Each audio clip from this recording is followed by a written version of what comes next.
Si è conclusa con l'arresto del venezuelano Vázquez Figne Oscar Alberto, di 35 anni, e la denuncia a piede libero della moglie trentenne, che ha evitato il carcere perché madre di una minore di appena 2 anni, l'indagine della squadra mobile della questura di Gorizia su un giro di prostituzione gravitante in un appartamento cittadino. Il tutto è iniziato con l'arrivo a Gorizia di una venente signora che si esprimeva in lingua spagnola, controllata quasi per caso nei pressi della stazione ferroviaria da una pattuglia della squadra volante. Dopo una breve ricerca si è trovata l'immagine di lei ritratta con indosso solo un indumento intimo, pubblicata online sui siti di riferimento per prestazioni sessuali a pagamento. Si è scoperto così che in un piccolo appartamento della zona nord di Gorizia la predetta, inserita in un gruppo di colleghe che si alternavano dopo un periodo variabile di presenza in città, dilettava i numerosi clienti secondo un tariffario ben stabilito. Tariffe da 60 euro per 20 minuti, 80 per 30 minuti, 100 per 45 e 130 per un'ora. Una coppia insospettabile residente nella vicina Nova Gorizia,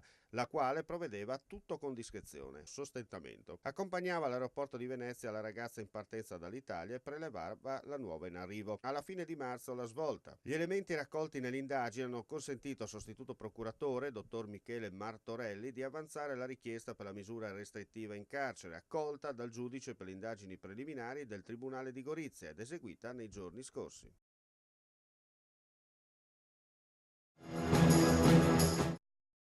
L'attuale sistema di welfare va ripensato, è quello che chiede la CISL di Udine al Comune per una valorizzazione della concertazione sociale che può, alimentando culture nuove tese a migliorare i fondamenti del sociale, rimettere in moto crescita e sviluppo. Ascoltiamo le referenti della CISL. Questa crisi ha colpito tutta la popolazione e in particolare il nostro territorio, sempre più disoccupati e sempre più persone che chiedono servizi al Comune di Udine.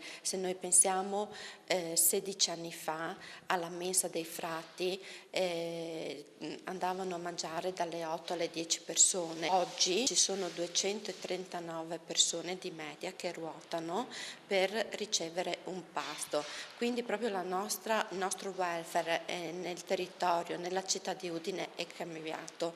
Noi come CISL chiediamo sempre più una maggiore concertazione per individuare e per risolvere i problemi. Io noto che fino a 2 anni fa le persone, parlo sempre di pensionati, adesso però in questo circuito ci sono dentro anche i lavoratori che hanno perso il lavoro con i cassaintegrati eccetera. Una volta arrivavano fino alla terza settimana del mese con la pensione, adesso non arrivano neanche alla seconda. Io mi auguro che si possa creare una rete fra tutte queste persone in modo che non che ognuno vada per conto suo. Ci sono dei dati numerici per quanto concerne gli anziani in difficoltà nel contesto udinese? Io penso che il 50% delle donne viva con una pensione al limite della povertà, ecco, perché capirà che con 600-650 euro al mese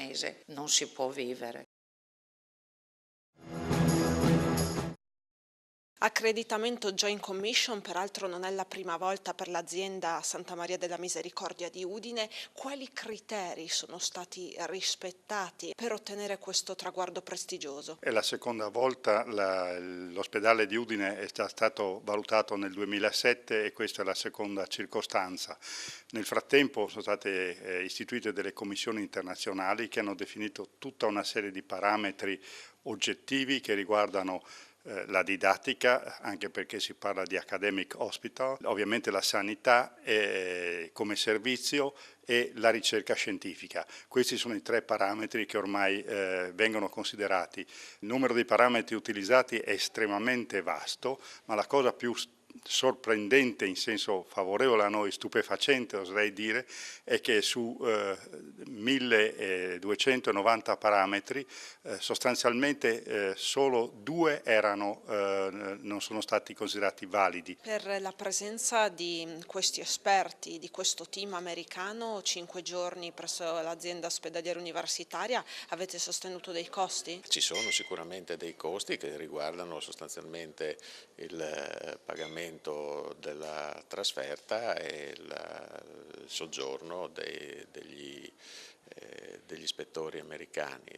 Facciamo conto di aver avuto sostanzialmente uno per 25 giorni, perché 5 persone per 5 giorni poi significa avere una persona qui sostanzialmente per un mese, quindi è un costo che poi c'è tutto il tema della consulenza durante la preparazione, quindi sicuramente abbiamo sostenuto dei costi che però credo siano abbondantemente ripagati dal livello che è stato raggiunto da questa azienda e che sarà molto importante anche nei futuri scenari della sanità europea, con l'entrata in vigore della direttiva 24 del 2011 che permette il libero scambio tra i cittadini dei paesi europei, e qui bisognerà essere in una posizione eccellente per garantirsi appunto la possibilità di emergere anche in questo scenario. In un contesto nazionale siete gli unici ad aver conseguito l'accreditamento? Accreditamento come Academic Hospital fino adesso siamo stati i primi.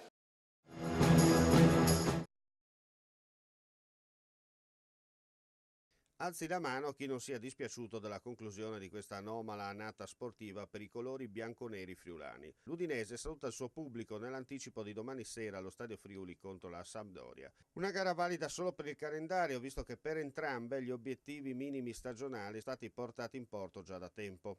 Quella di domani potrebbe essere la gara degli addii da parte di alcuni elementi della rosa, già nelle mire di importanti club italiani e stranieri, utili, come dicono gli esperti di settore, a fare cassa. Anche per il mister potrebbe trattarsi dell'ultima al Friuli.